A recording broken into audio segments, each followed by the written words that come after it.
ಮಕ್ಕಳಿಂದ ನಿಮಗೆ ಲಾಭ ಆಗ್ತಕ್ಕಂಥದ್ದು, ನಿಮ್ಮ ಮಕ್ಕಳಿಗೆ ಉದ್ಯೋಗ ಸಿಗ್ತಕ್ಕಂಥದ್ದು, ಒಳ್ಳೆ ಸ್ಕೂಲು ಕಾಲೇಜಲ್ಲಿ ಸೀಟ್ ಸಿಗ್ತಕ್ಕಂಥದ್ದು, ಒಳ್ಳೆ ರ್ಯಾಂಕ್ ಬರ್ತಕ್ಕಂಥದ್ದು ಕೂಡ ಗುರು ಸಂತಾನ ರಾಶಿಯಲ್ಲಿ ಇರೋದ್ರಿಂದ ಹೇಳ್ತಾರೆ. ಸಂತಾನಕ್ಕಾಗಿ ಪ್ರಯತ್ನ ಮಾಡ್ತಾ ಇರೋರು ಕೂಡ ಇದು ಸಕಾಲ, ಮದುವೆಗೆ ಪ್ರಯತ್ನ ಮಾಡೋರಿಗೆ ಸಕಾಲ, ರೈತರಿಗೆ ಸಕಾಲ. ಓಂ ಶ್ರೀ ಗಣೇಶಾಯ ನಮಃ. ಓಂ ಶ್ರೀ ಗುರುಭ್ಯೋ ನಮಃ. ಓಂ ಶ್ರೀ ಸರಸ್ವತೈ ನಮಃ. ಮಾತೃದೇವೋಭವ. ತತ್ವಮಸಿ ಚಾನಲ್ ಪ್ರೇಕ್ಷಕರಿಗೆ ನಿಮ್ಮ ರಾಘವನ್ ವೆಂಕಟರಾಘವನ್ ಮಾಡ್ತಕ್ಕಂಥ ನಮಸ್ಕಾರಗಳು. ಪ್ರೇಕ್ಷಕರೇ, ಇದು ಮಾಸ ಭವಿಷ್ಯ. ಪ್ರತಿ ತಿಂಗಳು ತತ್ವಮಸಿ ಚಾನಲಲ್ಲಿ ಬರ್ತಾ ಇರ್ತಕ್ಕಂಥ ಈ ಮಾಸ ಭವಿಷ್ಯ. ಇವಾಗ ನಾವು ಮೇ ತಿಂಗಳಲ್ಲಿ ಗ್ರಹಗಳ ಫಲಾಫಲ ಗೋಚಾರದಲ್ಲಿ ಯಾವ ಥರ ಇದೆ ಅಂತಕ್ಕಂಥ ತಿಳ್ಕೊಳ್ಳೋಣ ಬನ್ನಿ. ಮೊದಲನೇದಾಗಿ ಸೂರ್ಯ ಭಗವಾನರು ಮೇ 15ಕ್ಕೆ ವೃಷಭ ರಾಶಿಯನ್ನು ಪ್ರವೇಶ ಮಾಡ್ತಾ ಇದ್ದಾರೆ. ಬುಧರು 14ರವರೆಗೂ ಮೇಷರಾಶಿಯಲ್ಲಿದ್ದು ತದನಂತರ ವೃಷಭ ರಾಶಿಗೆ ಬರ್ತಾ ಇದ್ದರೆ, ಶುಕ್ರ ಭಗವಾನರು ಸ್ವಂತ ಮನೆಯಿಂದ ಮಿಥುನ ರಾಶಿ ಸ್ನೇಹ ರಾಶಿಗೆ 15ನೇ ತಾರೀಕು ಮೇ 15ನೇ ತಾರೀಕು ಪ್ರಯಾಣ ಮಾಡ್ತಾ ಇದ್ದಾರೆ. ಗುರು ಭಗವಾನರು ಸ್ವಂತ ನಕ್ಷತ್ರದಲ್ಲಿ ಪುನರ್ವಸು ನಕ್ಷತ್ರದಲ್ಲಿ ಮಿಥುನ ರಾಶಿಯಲ್ಲಿದ್ದರೆ, ಶನಿ ಭಗವಾನರು ಉತ್ತರಾಭಾದ್ರ ನಕ್ಷತ್ರದಲ್ಲಿ ಇದ್ದುಕೊಂಡು ಸ್ವಂತ ನಕ್ಷತ್ರದಲ್ಲಿ ಮೀನ ರಾಶಿಯಲ್ಲಿದ್ದಾರೆ. ರಾಹು ಕೂಡ ಸ್ವಂತ ನಕ್ಷತ್ರದಲ್ಲಿ ಶತಭಿಷ ನಕ್ಷತ್ರದಲ್ಲಿ ಕುಂಭರಾಶಿಯಲ್ಲಿದ್ದರೆ, ಕೇತು ಭಗವಾನರು ಕೂಡ ಸ್ವಂತ ನಕ್ಷತ್ರದಲ್ಲಿ ಮುಖ ನಕ್ಷತ್ರದಲ್ಲಿ ಸಿಂಹ ರಾಶಿಯಲ್ಲಿದ್ದಾರೆ. ಗ್ರಹಗಳು ಈ ತಿಂಗಳು ಹೆಚ್ಚು ಕಮ್ಮಿ, ಒಂದು ಸೂರ್ಯ ಭಗವಾನರು 15ನೇ ತಾರೀಕುವರೆಗೂ ಉಚ್ಚನಾಗಿದ್ದರೆ, ಕುಜ ಭಗವಾನರು 11ನೇ ತಾರೀಕು ಮೇಷರಾಶಿಗೆ ಪ್ರಯಾಣ ಮಾಡ್ತಾ ಇದ್ದಾರೆ. ಮೇಷರಾಶಿಗೆ ಕುಜರಿಗೆ ಸ್ವಂತ ರಾಶಿ, ಶುಕ್ರ ಭಗವಾನರಿಗೆ ವೃಷಭ ರಾಶಿ ಸ್ವಂತ ರಾಶಿ, ಗುರು ಸ್ವಂತ ನಕ್ಷತ್ರ, ಶನಿ ಭಗವಾನರು ಕೂಡ ಸ್ವಂತ ನಕ್ಷತ್ರ, ರಾಹು ಕೇತುಗಳು ಕೂಡ ಸ್ವಂತ ನಕ್ಷತ್ರಗಳಲ್ಲಿದ್ದಾರೆ. ಅಂದರೆ ಈ ಥರ ಪರಿಸ್ಥಿತಿ ಇದ್ದಾಗ ಗ್ರಹಗಳು ಅನಾನುಕೂಲಕರವಾಗಿದ್ದರೂ ಕೂಡ ಆ ನೆಗೆಟಿವ್ ಅನ್ನೋದು ಕಮ್ಮಿ ಇರುತ್ತೆ.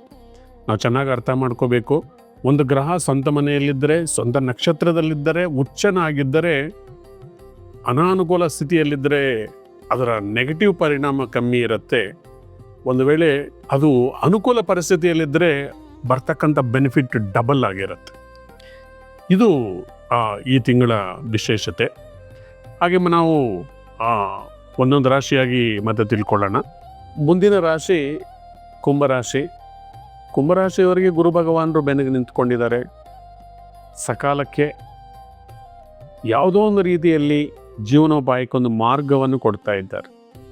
ಸಂತಾನ ರಾಶಿಯಲ್ಲಿ ಗುರು ಇರೋದರಿಂದ ನಿಮ್ಮ ಮಕ್ಕಳಿಂದ ನಿಮಗೆ ಲಾಭ ಆಗ್ತಕ್ಕಂಥದ್ದು, ನಿಮ್ಮ ಮಕ್ಕಳಿಗೆ ಉದ್ಯೋಗ ಸಿಗ್ತಕ್ಕಂಥದ್ದು, ಒಳ್ಳೆ ಸ್ಕೂಲು ಕಾಲೇಜಲ್ಲಿ ಸೀಟ್ ಸಿಗ್ತಕ್ಕಂಥದ್ದು, ಒಳ್ಳೆ ರ್ಯಾಂಕ್ ಬರ್ತಕ್ಕಂಥದ್ದು ಕೂಡ ಗುರು ಸಂತಾನ ರಾಶಿಯಲ್ಲಿ ಇರೋದ್ರಿಂದ ಹೇಳ್ತಾರೆ.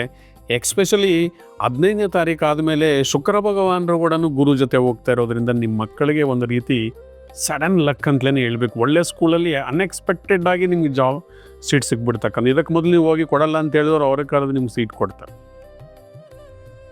ಸರಿಯಾಗಿ ಎಕ್ಸಾಮೇ ನಾನು ಬರೆದಿಲ್ಲ ಅಂತಕ್ಕಂಥ ನಿಮ್ಮ ಮಕ್ಕಳು ಸಡನ್ನಾಗಿ ಒಳ್ಳೆ ಮಾರ್ಕ್ ಕೂಡ ಬರುತ್ತೆ. ಸೊ ಅದು ಶುಕ್ರರ ಎಫೆಕ್ಟು. ಸಂತಾನಕ್ಕಾಗಿ ಪ್ರಯತ್ನ ಮಾಡ್ತಾ ಇರೋರು ಕೂಡ ಇದು ಸಕಾಲ, ಮದುವೆಗೆ ಪ್ರಯತ್ನ ಮಾಡೋರಿಗೆ ಸಕಾಲ, ರೈತರಿಗೆ ಸಕಾಲ. ಎಕ್ಸ್ಪೆಷಲಿ ಭೂಸ್ಥಾನದಲ್ಲಿ ಶುಕ್ರ ಇದ್ದಾರೆ. ಇದಾದಮೇಲೆ 15 ಆದಮೇಲೆ ಬುಧ ಕೂಡ ಭೂಸ್ಥಾನಕ್ಕೆ ಹೋಗ್ತಾ ಇದ್ದಾರೆ. ರೈತರಿಗೆ ಕೂಡ ಒಳ್ಳೆಯ ಅನುಕೂಲವಾಗಿರ್ತಕ್ಕಂಥ ಸ್ಥಿತಿ.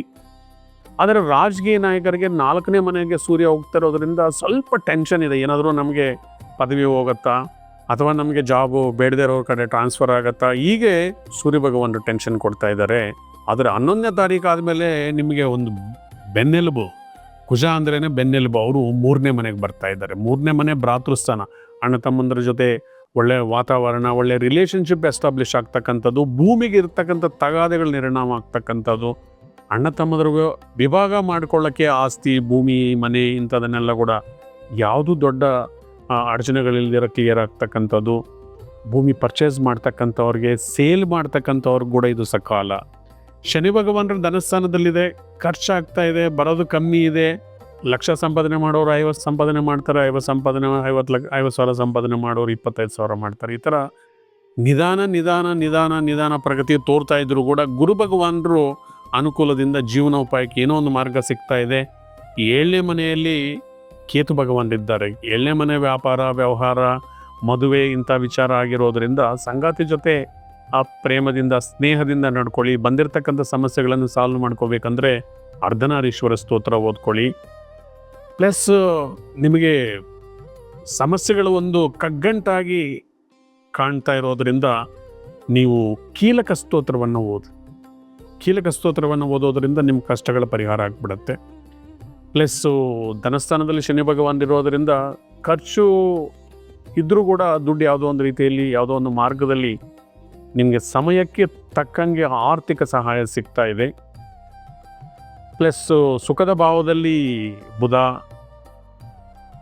ಶುಕ್ರ ಆಲ್ರೆಡಿ ಇದ್ದು ಬುಧ 15ನೇ ತಾರೀಕಲ್ಲಿ ಬರ್ತಾ ಇದ್ದಾರೆ. ಸುಖ ಕೂಡ ಸ್ವಲ್ಪ ಮಟ್ಟಿಗೆ ಇದೆ. 15ನೇ ತಾರೀಕು ಆದಮೇಲೆ ಸೂರ್ಯ ಭಗವಾನರು ಕೂಡ ಅಲ್ಲಿ ಹೋಗ್ತಾ ಇರೋದ್ರಿಂದ ಸ್ವಲ್ಪ ಎಚ್ಚರ ವಹಿಸಿ. ಕೆಲಸ ಕಾರ್ಯಗಳು ಪೋಸ್ಟ್ಪೋನ್ ಮಾಡೋಕ್ಕೆ ಹೋಗಬೇಡಿ. ಸಕಾಲಕ್ಕೆ ಕೆಲಸ ಕಾರ್ಯಗಳನ್ನು ಮಾಡ್ಕೊತ ಬನ್ನಿ.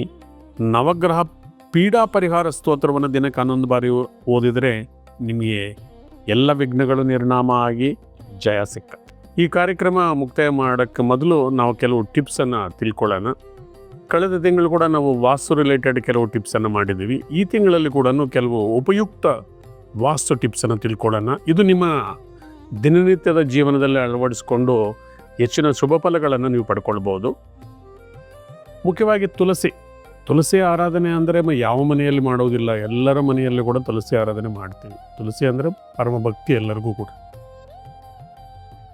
ಈ ತುಳಸಿ ಗಿಡ ಅಂತಕ್ಕಂಥದ್ದು ಮನೆಯಲ್ಲಿ ಎಲ್ಲಿರಬೇಕು? ಈ ವೈದ್ಯಕೀಯ ಗುಣಗಳಿರ್ತಕ್ಕಂಥ, ದೈವಿಕ ಶಕ್ತಿ ಇರ್ತಕ್ಕಂಥ ಈ ತುಳಸಿ ಗಿಡ ಮನೆಯಲ್ಲಿ ಎಲ್ಲಿದ್ದರೆ ನಮ್ಗೆ ಅನುಕೂಲ ಆಗತ್ತೆ. ಯಾವುದೇ ಕಾರಣಕ್ಕೂ ದೇವಮೂಲೆಯಲ್ಲಿ ಇಡಬೇಡಿ. ದೇವಮೂಲೆಯಲ್ಲಿ ನೀವು ತುಳಸಿ ಕಟ್ಟೆಯನ್ನು ನಿರ್ಮಾಣ ಮಾಡಿಕೊಳ್ಳೋದ್ರಿಂದ ಅಲ್ಲಿಂದ ಬರ್ತಕ್ಕಂಥ ದೈವ ಶಕ್ತಿಯನ್ನು ಅದು ತಡೆದು ನಮ್ಮ ಮನೆ ಒಳಗಡೆ ಬರದಿರೋ ಸ್ಟಾಪ್ ಮಾಡುತ್ತೆ. ಅದಕ್ಕಾಗಿ ನಿಮ್ಮ ಮನೆಯ ಆವರಣದಲ್ಲಿ ಅಥವಾ ನಿಮ್ಮ ಮನೆ ಮುಂಭಾಗಲಿಗೆ ಲೆಫ್ಟ್ ಸೈಡ್ ಅಥವಾ ರೈಟ್ ಸೈಡ್, ಅಂದರೆ ನೀವು ವಾಯುಮೂಲೆಗೆ ಅಥವಾ ಅಗ್ನಿಮೂಲೆ ಎಲ್ಲಿ ಇಡ್ತಕ್ಕಂಥದ್ದು ಶ್ರೇಷ್ಠ. ವಾಯುಮೂಲೆ ಅಥವಾ ಅಗ್ನಿಮೂಲೆಗೆ ನೀವು ತುಳಸಿಯನ್ನು ಇಡ್ತಕ್ಕಂಥದ್ದು ಶ್ರೇಷ್ಠ. ಹಾಗೆ ತುಳಸಿಯನ್ನು ಮನೆ ಒಳಗಡೆ ಬೆಳೆಸಬಾರ್ದು. ತುಳಸಿ ಯಾವಾಗಲೂ ಕೂಡ ಮನೆ ಹೊರಗಡೆನೇ ಇರಬೇಕು. ತುಳಸಿಗೆ ನೀವು ನೀರು ಹಾಕಬೇಕಂದ್ರೆ ಬಿಸಿಲು ಕಮ್ಮಿ ಇರ್ತಕ್ಕಂಥ ಟೈಮಲ್ಲಿ, ಎಕ್ಸ್ಪೆಷಲಿ ಬೆಳಗಿನ ಜಾವ ಬ್ರಹ್ಮಿ ಮುಹೂರ್ತದಲ್ಲಿ ನೀವು ತುಳಸಿ ಗಿಡಕ್ಕೆ ನೀರು ಹಾಕೋದ್ರಿಂದ ಹೆಚ್ಚಿನ ಫಲಗಳನ್ನು ನೀವು ಪಡ್ಕೊಳ್ತೀರಿ. ಹಾಗೆ ನೀವು ಮನಿ ಪ್ಲ್ಯಾಂಟನ್ನು ಕೂಡ ಮನೆಗೆ ಆವರಣದಲ್ಲಿ ವಾಯುಮೂಲೆ ಅಥವಾ ನೀವು ಅಗ್ನಿಮೂಲೆಯಲ್ಲಿ ಇಡೋದರಿಂದ ನಿಮ್ಗೆ ಹೆಚ್ಚಿನ ಫಲಗಳು ಬರುತ್ತೆ. ಯಾವುದೇ ಗಿಡಗಳು ಕೂಡ ನಾವು ಮನೆಗೆ ಬರ್ತಕ್ಕಂಥ ದೈವಶಕ್ತಿಯನ್ನು ತಡೆಯೋ ಥರ ಇರಬಾರ್ದು. ಬಾಗಿಲಿಗೆ ಆ ಕಡೆ ಈ ಕಡೆ ವಾಯುಮೂಲೆ ಅಗ್ನಿಮೂಲೆಯಲ್ಲಿ ನೀವು ಇಟ್ಕೋಬೇಕು. ಮನೆ ಒಳಗಡೆ ನೀವು ಅಕ್ವೇರಿಯಂ ಇಟ್ಕೊಳ್ಳೋದ್ರಿಂದ ಎಷ್ಟೋ ಉಪಯುಕ್ತಗಳು ಕೂಡ ಇದ್ದಾವೆ. ಅಕ್ವೇರಿಯಮ್ಮಲ್ಲಿ ನೀವೇನಾದರೂ ಕಪ್ಪು ಫಿಶ್ ಈ ಥರದ್ದು ಇಟ್ಕೊಂಡಿದ್ರೆ ಮನೆಗೆ ಏನಾದರೂ ದೃಷ್ಟಿ ಆಗಿದರೆ ಅದರ ಮೇಲೆ ಬೀಳುತ್ತೆ, ಅದು ತಗೊಳುತ್ತೆ. ಮನೆಯಲ್ಲಿ ಮೀನು ಸತ್ತೋದ್ರೆ ಎದುರ್ಕೊಳ್ಳೋದು ಬೇಕಾಗಿಲ್ಲ, ಮತ್ತೊಂದು ಮೀನನ್ನು ತಗೊಂಡು ಬಂದು ಇಡಿ. ಯಾಕೆಂದರೆ ಮೀನು ಸತ್ತೋಗಿದೆ ಅಂದರೆ ನಿಮ್ಮ ಮೇಲೆ ಬಂದಿರತಕ್ಕಂಥ ನೆಗೆಟಿವ್ ಎನರ್ಜಿಯನ್ನು ಅದು ತಗೊಂಡಿದೆ ಅಂತ. ಮನೆಯಲ್ಲಿ ಕಪ್ಪು ನಾಯಿ, ಕಪ್ಪು ಮೇಕೆ ಈ ಥರದ್ದು ಏನಾದರೂ ನೀವು ಪ್ರಾಣಿಗಳನ್ನು ಇಟ್ಕೊಳ್ಳೋದ್ರಿಂದ ಕೂಡ ನಿಮಗೆ ತುಂಬ ಅನುಕೂಲ ಆಗುತ್ತೆ. ಮನೆ ಒಳಗಡೆ ಲಾಸ್ಟ್ ಟೈಮ್ ಕೂಡ ತಿಳ್ಕೊಂಡಿದ್ದೀವಿ, ಮಿರರ್ ಇಂಥದ್ದೆಲ್ಲ ಕೂಡ ನಾವು ಉತ್ತರದ ಗೋಡೆಗೆ ಹಾಕ್ಕೊಳ್ಳೋದು, ಗಡಿಯಾರ ಉತ್ತರ ಗೋಡೆಗೆ ಹಾಕ್ಕೊಳ್ಳೋದು ತುಂಬ ಅನುಕೂಲಕರವಾಗಿರುತ್ತೆ. ಬೆಡ್ರೂಮಲ್ಲಿ ಯಾವುದೇ ಕಾರಣಕ್ಕೂ ಕೂಡ ನಿಮ್ಮ ಕಾಟು ಯಾವ ಮೂಲೆಗೂ ತಾಗದಿರ ಇಟ್ಕೊಳ್ಳಿ. ನೀವು ಏನಾದರೂ ಒಂದು ಮೂಲೆಗೆ ಅದು ತಾಗಿದೆ ಅಂದರೆ ಆ ಮೂಲೆಯ ಭಾರ ಹೆಚ್ಚಾಗಿ ಆ ಮೂಲೆ ದೋಷ ಬರುತ್ತೆ. ನೈಋತ್ಯ ಮೂಲೆಯಲ್ಲಿ ಬೆಡ್ರೂಮಲ್ಲಿ ಯಾವುದೇ ಕಾರಣಕ್ಕೂ ನೀವು ಟಾಯ್ಲೆಟನ್ನು ಇಟ್ಕೊಳ್ಬಾರ್ದು. ಹಾಗೆ ಮನೆಯ ದೇವ ಮೂಲೆಯಲ್ಲಿ ನೀವು ಟಾಯ್ಲೆಟನ್ನು ನಿರ್ಮಾಣ ಮಾಡಿಕೊಂಡಿದರೆ ಅಧೋಗತಿಗೆ ಹೋಗ್ತೀರಿ. ಒಂದು ವೇಳೆ ನೈಋತ್ಯ ಮೂಲೆಯಲ್ಲಿ ಟಾಯ್ಲೆಟ್ ಬಂದರೆ ಮನೆ ಯಜಮಾನನಿಗೆ ಆರೋಗ್ಯ ಮತ್ತು ಆರ್ಥಿಕ ಸಮಸ್ಯೆಗಳು ಬರುತ್ತೆ. ತದನಂತರ ತನ್ನ ಹಿರಿಯ ಮಗನಿಗೆ ತಲೆ ಮೇಲೆ ಭಾರ ಬಂದಂಗಾಗಿ ಅವನು ಕೂಡ ಅನಾರೋಗ್ಯ ಮತ್ತು ಆರ್ಥಿಕ ಸಮಸ್ಯೆಗಳನ್ನು ಫೇಸ್ ಮಾಡ್ತಾನೆ. ದೇವಮೂಲೆಯಲ್ಲಿ ಟಾಯ್ಲೆಟ್ ಇದ್ದರೆ ನಿಮ್ಗೆ ಬರಬೇಕಾಗಿರೋ ಅದೃಷ್ಟವನ್ನು ಅದು ಅಲ್ಲೇ ಸ್ಟಾಪ್ ಮಾಡಿಬಿಡತ್ತೆ. ಯಾವುದೇ ಕಾರಣಕ್ಕೂ ಟಾಯ್ಲೆಟನ್ನು ನಿಮ್ಮ ಸ್ಟೆಪ್ಸ್ ಕೆಳಗಡೆ ನಿರ್ಮಾಣ ಮಾಡ್ಕೋಬೇಡಿ. ಸ್ಟೆಪ್ಸ್ ಕೆಳಗಡೆ ನೀವು ಟಾಯ್ಲೆಟ್ ನಿರ್ಮಾಣ ಮಾಡಿದರೆ ಅದು ನೆಗೆಟಿವ್ ಎನರ್ಜಿಯನ್ನು ನಿಮಗೆ ಕೊಡ್ತಾ ಬರುತ್ತೆ. ಮನೆಯಲ್ಲಿ ಮುಖ್ಯವಾಗಿ ಈ ಇಂಡೋರ್ ಪ್ಲ್ಯಾಂಟ್ಸನ್ನು ನೀವು ಇಟ್ಕೊಳ್ಳೋದ್ರಿಂದ ಕಾಸ್ಮಿಕ್ ಎನರ್ಜಿ ಜಾಸ್ತಿಯಾಗಿ ಆಕ್ಸಿಜನ್ ಲೆವೆಲ್ ಜಾಸ್ತಿಯಾಗಿ ನಿಮಗೆ ಅನುಕೂಲಕರ ಸ್ಥಿತಿಗಳು ನಿರ್ಮಾಣ ಆಗತ್ತೆ. ಮನೆಗೆ ಪೂರ್ವ ಅಥವಾ ಉತ್ತರದಲ್ಲಿ ಎತ್ತರದ ಗಿಡಗಳನ್ನು ನೀವು ಬೆಳೆಸಬಾರ್ದು.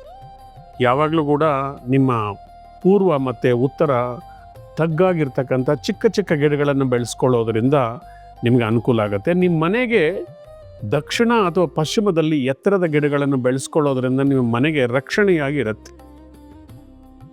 ಒಂದು ವೇಳೆ ನಿಮ್ಗೆ ಯಾವುದೇ ಆದ್ರೂ ವಾಸ್ತು ಪ್ರಕಾರ ಏನಾದರೂ ರೋಡ್ ಹಿಟ್ ಇದ್ದರೆ ಅಥವಾ ಒಂದು ನೈಸರ್ಗಿಕವಾದಂಥ ಒಂದು ನೆಗೆಟಿವ್ ಯಾವುದಾದ್ರೂ ಒಂದು ಮೂಲೆಗಿದ್ದರೆ ಆ ಮೂಲೆಯಲ್ಲಿ ಸುತ್ತಲೂ ನೀವು ತುಳಸಿ ಗಿಡಗಳನ್ನು ಬೆಳೆಸೋದ್ರಿಂದ ಆ ಮೂಲೆಯಲ್ಲಿ ಬರ್ತಕ್ಕಂಥ ನೆಗೆಟಿವ್ ಎನರ್ಜಿಯನ್ನು ಆ ತುಳಸಿ ಗಿಡ ಕಮ್ಮಿ ಮಾಡುತ್ತೆ.